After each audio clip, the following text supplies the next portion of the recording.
The kingdom of Jaduro was known for its vast lands, rich traditions, and noble families. Among them was Mavutu, a respected man whose heart once belonged to a kind and gentle woman. Together they had a daughter, Sihara, a bright-eyed girl with a heart full of dreams. But fate was cruel. One night, under mysterious circumstances, Sihara's mother passed away. Whispers spread through the village, some claiming it was an illness, others believing it was something far more sinister. Mavutu, lost in grief, found solace in a woman named Zelina, who came into his life like a comforting shadow. She was beautiful, graceful, and seemed to bring warmth back into the home, but her kindness was nothing more than a mask. The moment she married Mavutu, she revealed her true nature, and the house that once echoed with laughter became filled with Sihara's silent suffering. Zelina despised the girl, not because of anything Sihara had done, but because she saw her as a threat. Mavutu was a man of wealth and power, and Sihara, as his only child, was the rightful heir. But Zelina had plans of her own. She brought her daughter, Tarini, into the household, a girl spoiled with affection, while Sihara was reduced to nothing more than a servant. Sihara's days were filled with endless chores. From sunrise to sunset, she scrubbed floors, cooked meals, and endured insults from both Zelina and Tarini. If she so much as raised her voice in protest, she was reminded that she was nothing. Mavutu, blinded by love for his wife, did not see the pain in his daughter's eyes.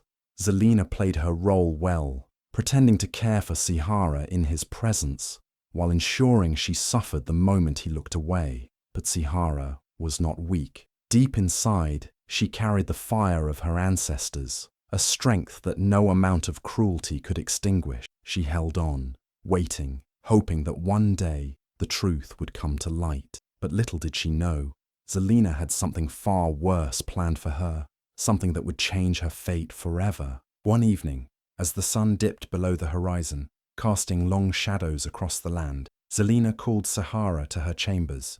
Her voice was unusually sweet, dripping with false warmth. She told Sihara that she had been unfair to her, that she regretted how she had treated her all these years. Sihara, though cautious, wanted to believe her. For the first time, her stepmother spoke of a sacred ritual, one that only daughters of noble blood could take part in. It was a journey into the dark forest of Baruka, a place filled with mystery, said to hold the blessings of the ancestors. If Sihara completed the ritual, she would be cleansed of the past and accepted as a true daughter of the household. Sihara had never heard of this ritual before, but the idea of finally being accepted filled her heart with a fragile hope. That night, she barely slept, dreaming of a life where she was loved, where her father looked at her the way he looked at Tarini. At dawn, Zelina led Sihara deep into the dark forest of Baruka. The path was twisted, the trees towering above them like silent watchers. The deeper they went, the quieter the world became, as if the very air held its breath. Sihara noticed something strange. Zelina had no supplies, no sacred items for a ritual, just a cruel glint in her eyes. When they reached the edge of a steep cliff, Zelina suddenly stopped. Below, the river of Nyama roared, its waters dark and hungry. Sihara barely had time to react before she felt a sharp shove from behind. She gasped, reaching for something, anything to hold on to, but there was nothing. She tumbled through the air, the wind screaming in her ears, her heart pounding with terror. And above her, standing at the edge, Zelina laughed. It was a sound so cold, so full of victory, that Sihara realized the truth. This had never been about a ritual.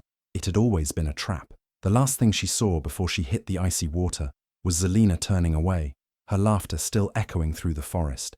Back in Jaduro, Zelina returned home with a face full of grief, her voice trembling as she told the villagers that the ancestors had taken Sihara. She spun a tale of spirits, of how Sihara had been chosen, how nothing could be done to bring her back. Mavutu collapsed in despair. His heart ached at the loss of his daughter, but he never questioned Zelina's words. He had trusted her for so long, never seeing the monster behind the mask. As the village mourned, Zelina celebrated in silence. She had won, or so she thought. The icy grip of the river of Nyama pulled Sihara under, its currents twisting around her like merciless hands. Her lungs burned as she struggled, her body battered against unseen rocks. Darkness crept into her vision, and just when she thought she would sink into nothingness, a strong hand seized her wrist. Somewhere between life and death, she felt herself being lifted, the rush of water fading into silence. When she opened her eyes, she was no longer in the river. A fire crackled nearby, casting flickering shadows on the walls of a small hut. The air smelled of herbs, damp earth, and something ancient. An old man sat beside her, his deep-set eyes filled with wisdom. His face was lined with age, his silver hair woven into long braids. He had the presence of someone who had seen the turning of many seasons. This was Elder Zubari, the healer of Lumoya, a village hidden from the world, a place known only to those who had been lost and found again. "You have survived what was meant to end you," Zubari said, his voice calm yet powerful. "The river does not spare just anyone." Sihara tried to speak, but her throat was raw. He placed a wooden cup to her lips, and the warm liquid inside sent a strange energy coursing through her body. Strength seeped back into her limbs, and with it came the sharp memory of what had happened, the betrayal, the fall, the laughter of Zelina ringing in her ears. Tears filled her eyes, but Zubari watched her with knowing patience. "Pain is only the beginning of your journey," he told her. "You were not meant to die that day. You are meant for something greater." In the days that followed, Sihara discovered the truth about Lumoya. It was a sanctuary, home to the guardians of the lost, warriors, healers, and outcasts, who had all once been betrayed or abandoned.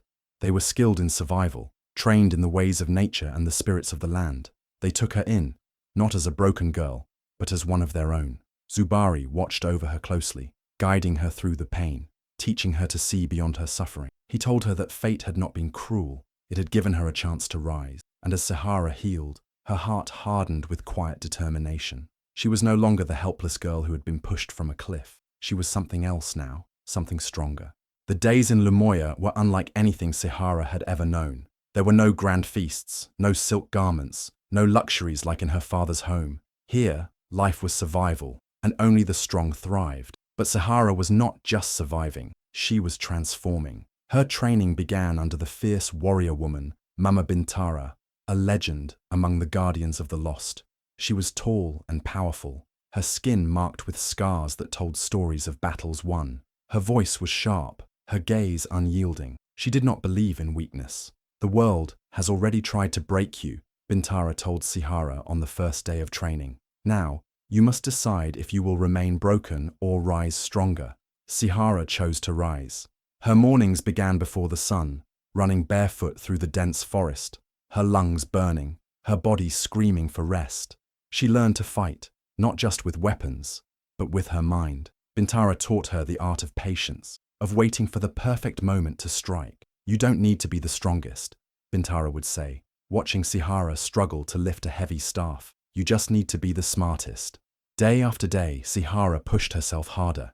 She learned to wield a dagger with deadly precision, to move silently like a shadow, to track footprints through the thickest of terrain. But her greatest lesson came not in battle, but in the quiet moments of the night. It was then that she began to hear them, the voices of her ancestors. At first, it was just whispers in the wind, a faint hum in her ears. But as she grew stronger, so did the connection. She could feel their presence, guiding her, filling her with an energy unlike anything she had ever known. Elder Zubari noticed. "Your bloodline is not ordinary, Sihara," he told her. "The spirits have chosen you. You must listen to them." And she did. She no longer trained just to survive. She trained for something greater. A purpose burned inside her, sharper than any blade. She would return to Jadoro. She would not hide in the shadows while Zelina sat comfortably, believing she had won. But she would not act out of anger. Revenge was not just about striking back. It was about waiting for the perfect moment. So she waited. She trained. She listened to the spirits. And when the time was right, she would return, not as the helpless girl who was thrown away, but as the force that would destroy everything her stepmother had built. Back in Jadoro, Zelina walked through the grand halls of Mavutu's home with a victorious smile. Sihara was gone, swallowed by the river, and no one dared question her tale of spirits taking the girl. With no obstacles left, she wasted no time in securing what she had always wanted: control. Mavutu, heartbroken by the loss of his daughter, was a shadow of the strong man he once was. He barely spoke, lost in grief, and Zelina took full advantage of his weakness. She whispered in his ear, planting seeds of manipulation, convincing him that the family name must live on, that Tarini, their only remaining daughter, was the rightful heir to all he had built. Mavutu, too weary to argue, agreed. And with that, Tarini was declared the sole heir of the family's fortune. The moment she gained power, Tarini changed. The once soft-spoken girl, always lurking behind her mother, transformed into someone cruel and arrogant. She paraded through the village in fine silks, looking down on those beneath her. She spoke with sharp words, mocking servants who had once cared for her. "Do you know who I am now?" She would sneer at those who dared to meet her gaze. "I am the future of this family. You should bow when I walk past." Zelina, basking in the success of her scheme, watched her daughter with pride. Everything was as it should be. But soon, strange whispers began to spread across Jaduro. It started with the crows. Black-feathered and watchful, they gathered on the rooftop of Mavutu's home, their sharp eyes following Zelina and Tarini wherever they went. No matter how many times they were chased away, they always returned. Then came the shadows. Servants spoke of seeing figures moving in the corridors at night, though no one was there. Tarini swore she heard whispers in the dark, voices calling a name she did not want to hear. Sihara. The air in the house grew heavy, thick with something unseen. Fires dimmed for no reason. Doors creaked when no one touched them. Zelina dismissed it as nonsense, but deep inside, fear clawed at her chest. She had rid herself of Sihara, yet it felt as if the girl's presence had only grown stronger. The past, it seemed, was not ready to rest. 5 years had passed since Sihara had been cast away, forgotten by those who had betrayed her. But time had not broken her. It had rebuilt her into something stronger, something unstoppable. One evening, as the sun bled across the sky, a mysterious masked woman appeared at the gates of Jaduro. She rode on a black horse, her cloak billowing behind her like the wings of a storm.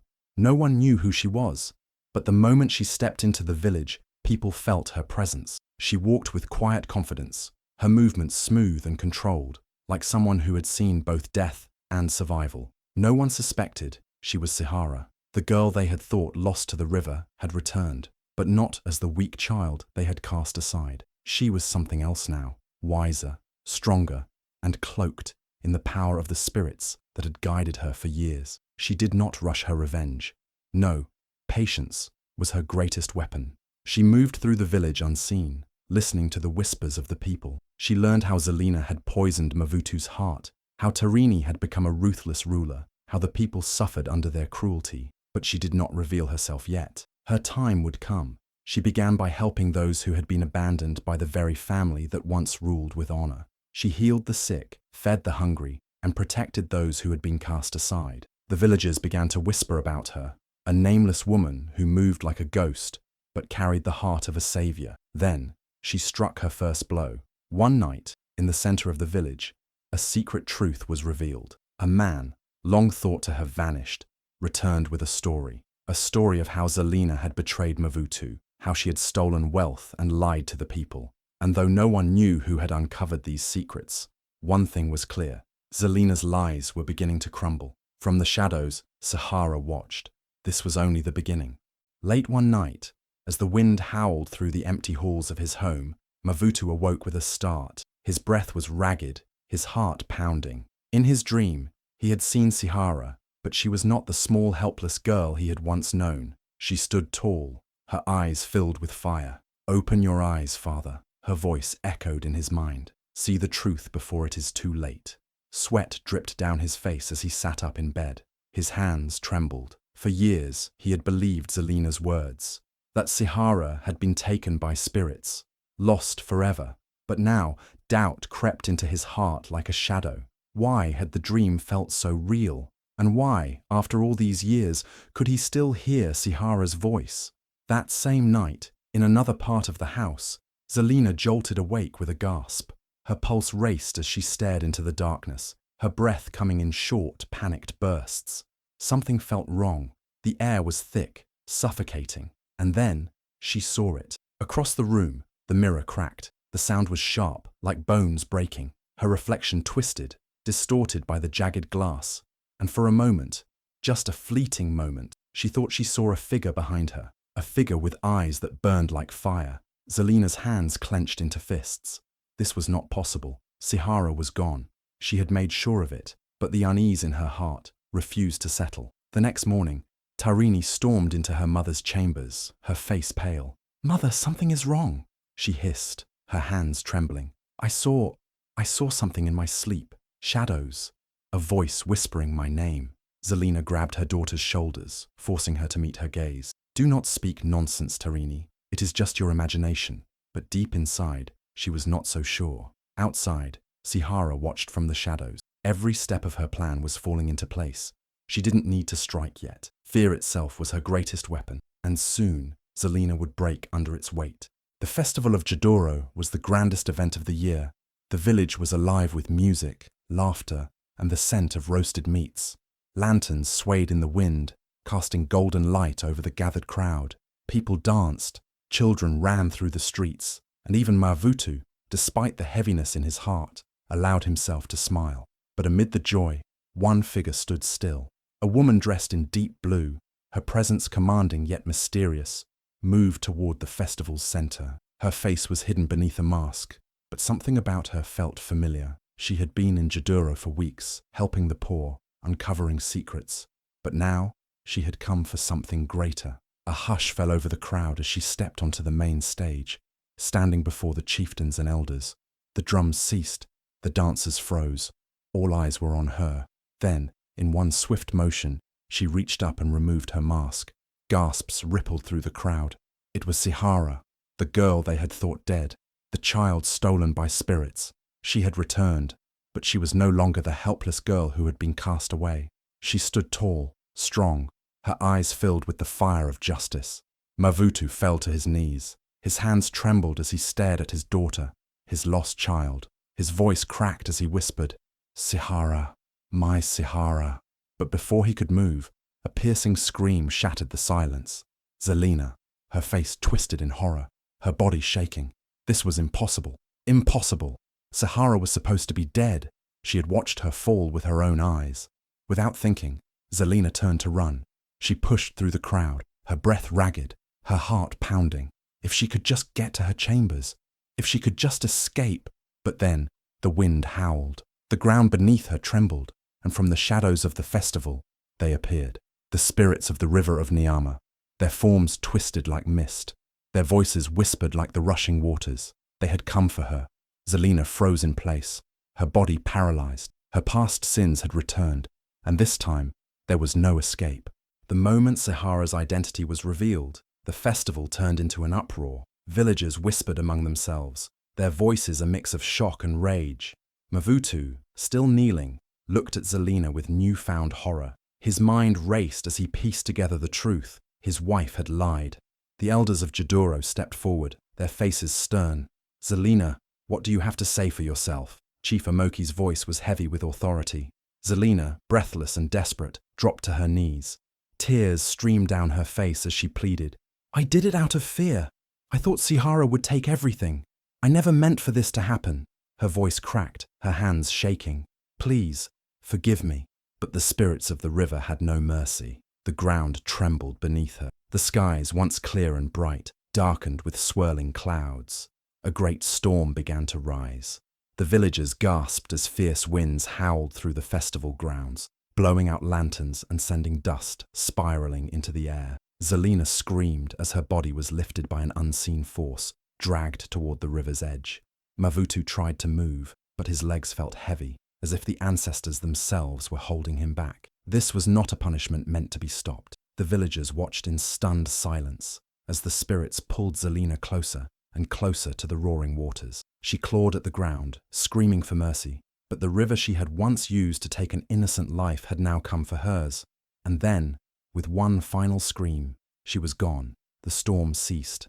The air grew still. The only sound was the river, calm once more, as if it had taken what it came for. The people of Jaduro turned to Tarini, the daughter of a traitor. She had grown up in luxury, bathing in the wealth stolen from Sihara, but now her mother was gone, and with her, everything Tarini had ever known. "You do not belong here," the elders declared. "Leave and never return." Tarini fell to the ground, sobbing. She had no home, no power, no mother to protect her. With nothing left, she picked herself up and stumbled away, disappearing into the distance. Sihara stood tall, her heart steady. Justice had been served. With Zelina gone and Tarini banished, the village of Jaduro stood in silence, waiting for what would come next. The people had witnessed justice, but they also saw something greater, the return of the rightful heir. Mavutu, with tears still in his eyes, took Sihara's hands in his. "My daughter," he whispered, his voice thick with emotion. "You have suffered, yet you have returned stronger than ever. The spirits have chosen you. It is time." The elders stepped forward, their staffs thudding against the ground in unison. "Let it be known across the land," Chief Omoki declared. "Sihara, daughter of Mavutu, survivor of betrayal, and chosen by the ancestors, shall take her rightful place as the leader of Jaduro."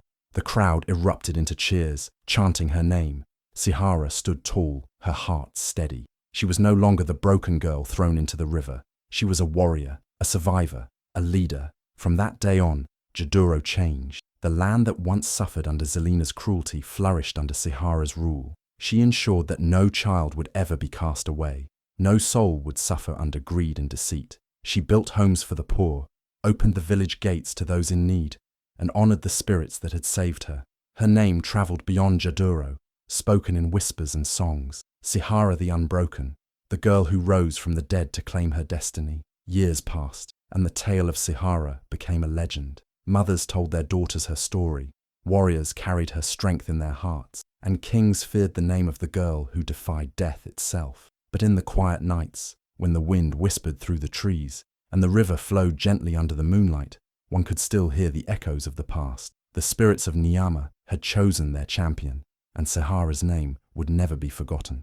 Imagine being betrayed by the one who was supposed to protect you. Imagine fighting to survive when the world had already buried you. Sihara's story is not just about revenge, it's about strength, resilience, and destiny. She was cast away, but she returned stronger than ever. She was forgotten, but now her name will be remembered forever. Let this story remind us, no evil goes unpunished, and no truth stays hidden forever. Justice will always find its way. If Sihara's journey moved you, like this video, share it with others, and don't forget to subscribe to the channel for more powerful stories.